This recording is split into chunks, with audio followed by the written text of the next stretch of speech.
My name is Marisol Santos Perez.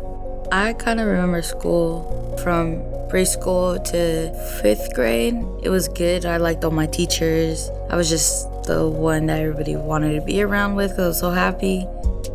At the end of 5th grade, it was when I started going through like this depression and being really angry because of my parents.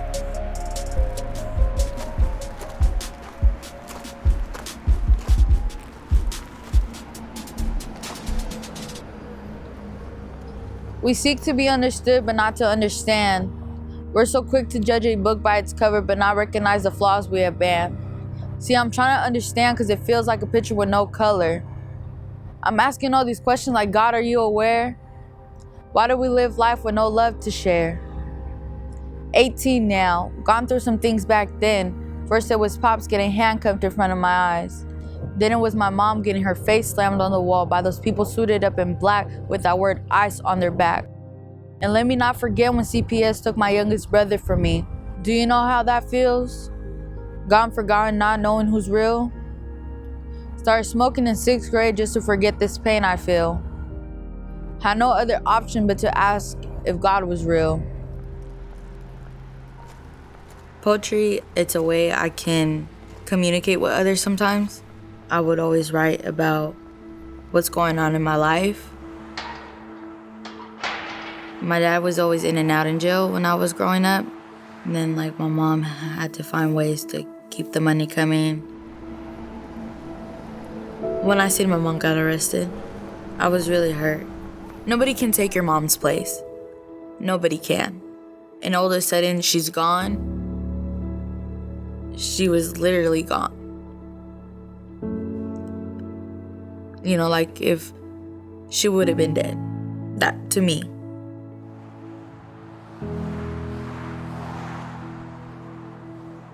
I felt lonely.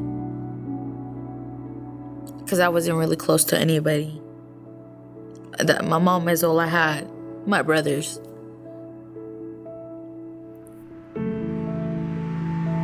From my 6th grade to my freshman year, my thoughts was, I don't care about life. I don't care about school.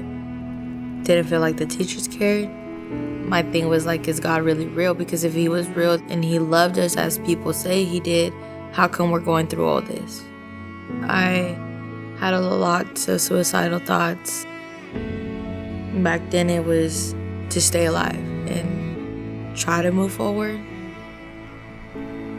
Because I realized I wasn't gonna be like my parents.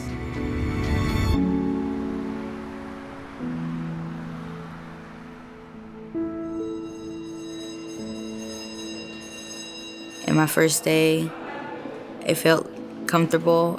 It felt like I fit in. It was welcoming. My name is Yasmin Dodoro, and I've been in youth services and youth work for 14 years, and I've known Marisol for 6 years. Seattle Urban Academy, I don't want to say it's their last resort, but they walk in as if it's their last resort, and they make sure that you know they care. They make sure that you know they are here for you, and they make sure you know they want you to succeed. Seattle Urban Academy is a saving grace.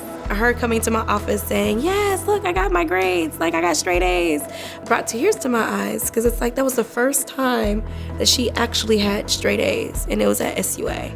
My name is Salamoit Baramikel. My students call me Miss Bara, and I am the science teacher at Seattle Urban Academy. I think what makes it so special is that there's a common goal that everybody genuinely loves every single student. It's not just a job to anybody, like it's really a calling. And when you know your students, there's a trust that happens. Students don't care how much you know until they know how much you care.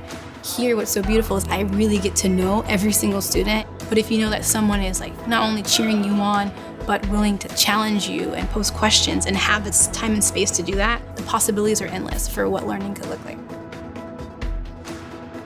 The feeling of being a family, being one. Like I said, like I didn't have that family love at home. And I have it here. Ms. Bada, she is like a role model to me, and I tell her all the time, I can't wait to get older and to kind of be like you. I think if there was one word to describe SUA, it's hope. And that's what the gospel does. It brings hope. And so when we as a staff are here together and people in the community partner with us, that we have an unwavering hope. And that's why we can be so joy-filled in the waiting process as we watch students develop and really begin to know who they are. And even more amazing is when they get to see who God is and who He says that they are. That is the coolest thing, because then you see light. And I think they also become unwavering in what the possibilities are. I am the person that a lot of people come to now. I'm able to listen to people and understand where they're coming from a lot. People call me the counselor. At the core of it, I believe each of our students are world changers, that they have a story to tell that is powerful and that will create a different world than the one that they came into. Marisol is involved in a program called Raising Up Young Queens. She has been a huge and tremendous help for myself and my staff. And the girls love her. They absolutely love her. I think giving back to the people that gave me something and the love that they have for kids, I want to be able to do that. I want to be able to change the way girls think sometimes. Marisol is our future. And to be able to take a young woman who thought that it was the end, who thought that there was nothing else for her, and be able to put her in a place where she learns her truth. We need to be able to raise the students that have been hit down and pushed down and beat down and can get back up and fight, because we're going to need for them to fight for us when we get older and in our future. I need to go to college, be that role model for my brothers, that even though we do have a rough life, that no matter what happens, our mistakes don't define us.